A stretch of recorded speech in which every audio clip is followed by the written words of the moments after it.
Real Madrid are through to the Supercup final again. Never in doubt, Ali Moreno. No, it wasn't that. It was very much in doubt, and I think if you're Carlo Ancelotti, of course, you're excited about the opportunity to go to the final and the opportunity to win a trophy, but this is the last scenario that you wanted. You didn't want extra unnecessary minutes on these legs because, oh, by the way, this team today, for periods of time, looked old, looked slow, looked like they didn't have another gear to go to. And in fact, it was Valencia that at times were trying to win the game with the younger legs. And Real Madrid does not want an extra 30 minutes to play, does not want penalty kicks. And now they've advanced, but that means that they have to get ready to play a final on Sunday with a lot of players that some came off injured, some with questions, a lot of eyes on the bench. There are a lot of questions about Real Madrid, and Carlo Ancelotti is going to have to come up with the answers. Yeah, Luis. So while I do agree that this match was so uninspiring, the performance was not as good as we wanted to see. For example, I took a coffee before the game, but still, I was almost sleepy when I was watching the game because the performance wasn't something to be excited about. Now, where I do disagree with LA is that his reasoning why Real Madrid did not play so well today. He said Real Madrid looked like old and seemed lack of gear.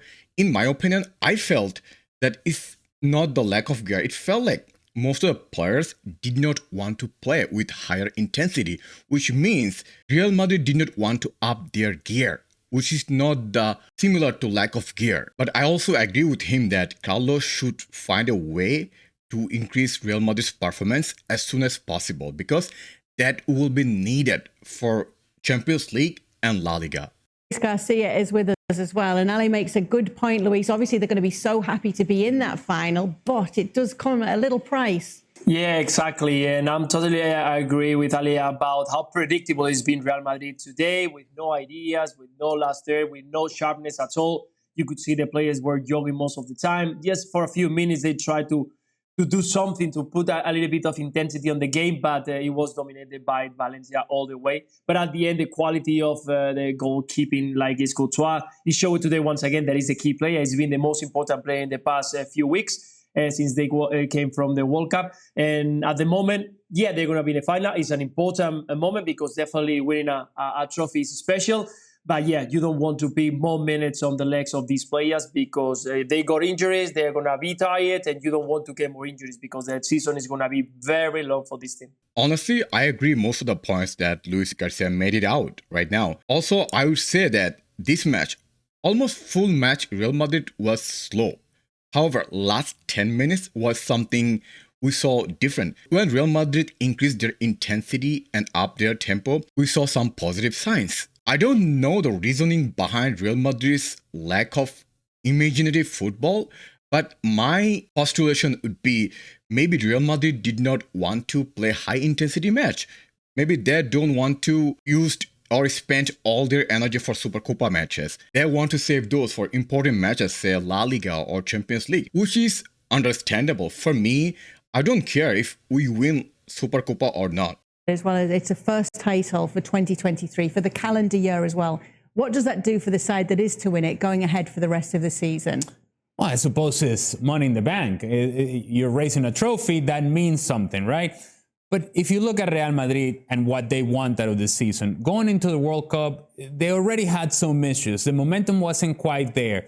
And so you're thinking, well, the World Cup break is going to be an opportunity for these players and this team just to kind of get away from the pressures of Real Madrid. They go represent their countries, come back, and maybe we're going to see a different type of momentum. But we haven't seen that. There is a World Cup hangover from Real Madrid, but I would argue that this would go all the way back to prior to the World Cup. They just haven't been able to snap out of it. And today, for the first 15 minutes, it looked like a version of Real Madrid that you would say, okay, here we go, they're back. And then the urgency dropped and the energy dropped. And when you have this team that is unable to close down spaces, to keep the pace of the game, to to a level to where they feel comfortable.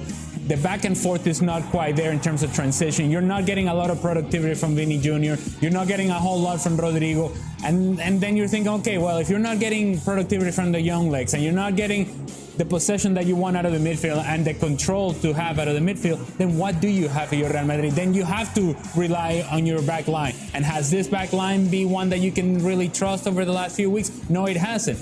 Again, they go through, but there's a lot of work to do for Real Madrid. Yeah, just thinking of that. So I would argue that Real Madrid is still suffering from World Cup hangover. A lot of players who played for World Cup hasn't showed their previous performance. They are still playing subpar. For example, Vinicius is still suffering from that.